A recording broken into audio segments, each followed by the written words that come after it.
What's up guys, we got a new balance patch coming early next week. The patch includes both some small buffs and some small nerfs, and I'm here to talk about what the Wild tier list is like before the nerfs and what I think it will be like after the nerfs. So first, let's talk about what changed. Number 1, Aldor Attendant is getting changed to a 1-mana 1/3. If Libram Paladin is ever going to be good, this is definitely an improvement because you can now tutor this card with Crystology. Torrent, 5-mana Shaman spell, now costs 4 mana, and even though it's even, it doesn't seem like a card that's going to see play in even Shaman, so I don't think this is relevant to Wild. Same with Shattered Rumbler, it's just an odd cost Shaman card, so it really doesn't matter even though it's being changed to buff its attack. And finally, a Shaman card that does matter for even Shaman, Lurker Below is being changed from a 6/3 to a 6/5. Now, I haven't played around with this card enough before to know how good or bad it was before the buff, but I think a 6/5 body is pretty solid for this effect, and there's a decent chance that this sees play in even Shaman.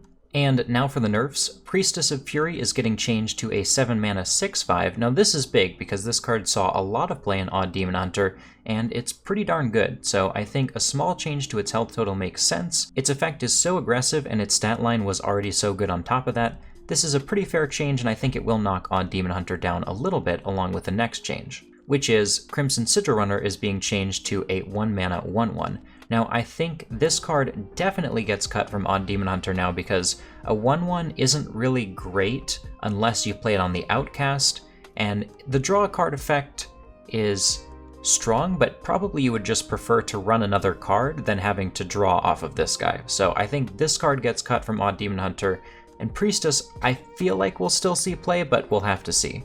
And some changes that don't really matter all that much. Scavenger's Ingenuity changed to draw a beast, give it +2/+2. I didn't really see this card too much before, and it didn't seem too strong, so I don't think this will change anything. Shadow Jeweler Hanar, I heard this card was really busted in Standard, but I've maybe only seen it in Wild a handful of times. I actually dusted this card already, so the only thing that matters here is probably the 1600 dust you'll get if you still have it. Blackjack Stunner also made worse, so Secret Rogue is totally dead in Wild now, in case you didn't think it was dead before. And Imprisoned Scrap Imp is being changed to make it a 2-mana 3/3 that buffs your minions when it awakens for +2/+1. I think this is a pretty fair change. It seemed like a card that could really get silly depending on the right buff hand, and I actually had lost to a couple aggro lists in Wild that ran this card. This is probably a fair change, though in Wild it wasn't really busted. And a change to some warrior cards that didn't really see play in Wild. Bloodboil Brute now changed to a 5/8, and Bloodsworn Mercenary changed to a 2/2. I think these changes are pretty fair based on what I understand these cards do in Standard, however, again, not relevant to Wild. So for those asking what decks are best right now and what decks will be best after the patch, I just wanted to share with you guys this tier list. Now, this was not made by me, this was made by fellow streamer Corbett Games, and I'll make sure to link his article and Twitch in the description. And overall, I think this is a pretty solid starting guide for what the meta looks like right now in Wild. I don't know if Odd Demon Hunter is the exact best deck, but it's absolutely up there right now, along with the likes of Pirate Warrior for sure, Reno Priest, Q-Block, and Secret Mage is disputed. I would probably put Quest Mage in that tier 1 slot. However, with pretty great accuracy, this is definitely how I feel the meta looks like, and you should definitely use this guide as a starting point if you're not sure what decks are good and what decks you should play. And for comparison, here is what I feel like the top of the tier list will look like after these changes. I think Odd Demon Hunter is definitely no longer the best deck, and with its falling off, Reno Priest gets even better.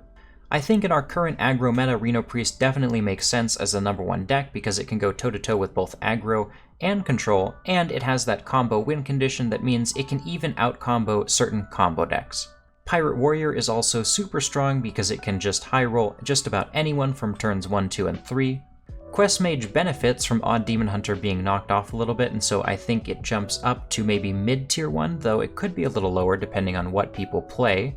And I think Odd Demon Hunter still keeps its tier 1 status. There are a lot of cards that can be swapped out for Crimson Sigil Runner, and I think Priestess still gets the job done. Probably where Priestess gets hurt the most is in the Mirror, and if you're playing the Mirror, your opponent suffers from the same loss by the nerfs, so I don't think it affects the deck too terribly much.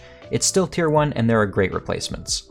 And at the top of tier 2, I have Even Shaman. I think the Lurker Below buff and the knockoff to Odd Demon Hunter could push it up just a tiny bit, and personally, I just don't feel like Secret Mage compares to these decks, and that's why I have it a little bit lower. Well, I hope this video was helpful to you guys. Let me know if you have any more questions about the meta and go ahead and put them in the comments section. You can find deck lists for all of these decks either in Corbet's tier list or in my Discord. And make sure to follow me on Twitch, where I will be playing in Solemn's $1,000 Wild NA tournament over the course of this weekend. Hope to see you there, or I'll see you on ladder.